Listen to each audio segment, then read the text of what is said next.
By the way mga kababayan, magandang hapon kaninyong lahat mga kababayan. Nandito po tayo ngayon sa Tintay, Mandawi City. Papunta tayo sa San Jose, Cebu City. Cebu City. By the way mga kababayan, kung hindi pa ka nakasubscribe sa aking munting channel, pasubscribe naman, palike and share ang ating video para naman madagdagan nating masubscribe. Pero kung mabigat mo sa iyong kuluban, palike and share ang ating video. At nagpapasalamat pa rin ako na sana sa iyong panonood sa aking mga video mga kababayan. By the way mga kababayan, magko-comment po tayo mga kababayan. Itong si Angara, pinagtulungan talaga nila si BFP Sara. Parang may pattern talaga na dudurugin talaga nila sa mga Duterte. Alam mo mga kababayan, kahit ilang senador pa, kahit ilang congressman pa, dudurugin ninyo si Inday Sara.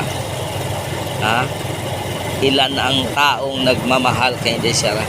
Hindi at hindi yan mawawala sa aming puso at isipan.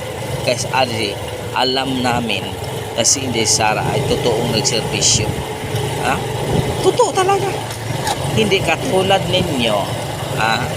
Hindi katulad ninyo mga kababayan, pogi points lang kayo sa kamera, para ibig sabihin mayroon kayong nagagawa, pero ang ginagawa ninyo para mas malaki pa ang makukuha ninyo, di ba? Malaki pa ang makukuha ninyo sa administrasyon. Wala kayong pakialam kung anong gusto ng administrasyon, durugin ang mga Duterte, ginagawa ninyo. Yun ang kanina, yung quad tinatawag lang quad investigation.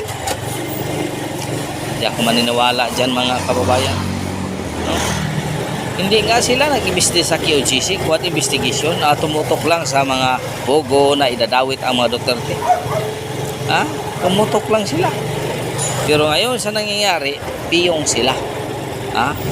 Buta sila, wala silang nakikita. Boingis sila, wala silang naririnig.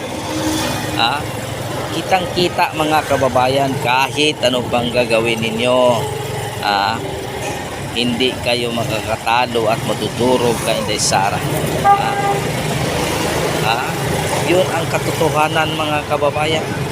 Kasi alam at alam namin si Inday Sara lang ang nagmamahal sa bayan, hindi ang mga congressman at ang mga tauhan ng administrasyon na ito. Tingnan mo si Tamba, pumunta ng Davao, magbibigay daw ang nalayo, pahiya ka no? Walang pumalakpak sa inyo, maraming tao, pero parang walang nakikitang tao. Paano yan Tamba? Ilan yun katao ang nasaw? Kung mabibigay sila ng ayuda, tanggapin, di ba? Pira yan ng gobyerno, hindi pira yan ng taong bayan, di ba mga kababayan? Pero itong si Tamba, pahiya para sabihin kaway-kaway kuno, wala namang response, kawawa si Tamba. Kawawa talaga. Paano yan Tamba? Paano yan? Ibig sabihin badshot ka sa taga Davao. Kung sasabihin mo pumunta ka sa ibang lugar, binibriefing ninyo para mahalin, wala yun. Ilang percentage lang yan. Ang tingnan mo sa survey, ilan ilang percentage na nakuha mo? 5%? Almost ilang milyon ang botante, 5% lang ang nakuha mo. Luko-luko. Yan ang tingnan mo. Dapat sana wag ka sanang mga ambisyon sa ganyang klaseng posisyon, kasi may nakalagay na, may nakatuon na kung sino talaga ang susunod. Or ikaw, siraan mo ang Duterte, kaya ngayon budget ka. Ibig sabihin hindi naman ikaw masasayang ng pera, kasi hindi naman pera nyo dyan. Hindi nyo naman pera, di ba? Pera naman yung taong bayan, kaya hindi masakit pa sa inyo.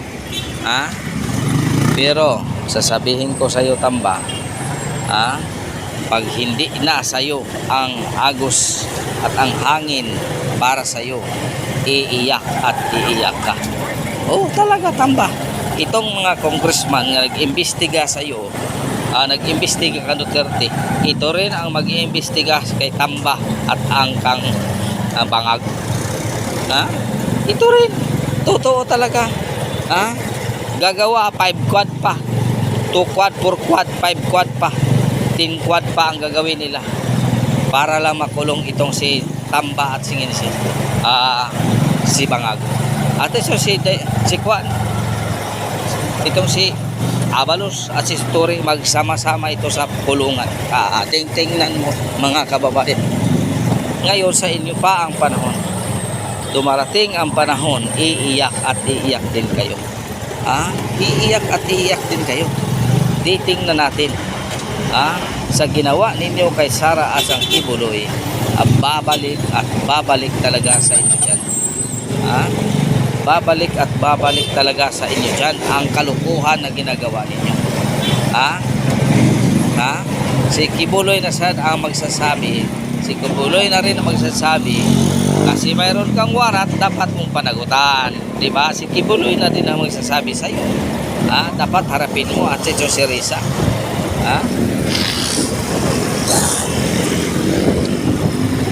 So by the way mga kabayan, maraming salamat sa suporta. Hanggang dito na lang po mga kababayan. Sana sana huwag kayong makalimot sa pag-subscribe sa akin. Sana nagpapasalamat pa din ako sa inyong suporta. So maraming salamat sa mga kababayan. God is good all the time. All the time God is good. Pitching your kaninyong tanan mga kababayan. Maraming salamat mga kababayan.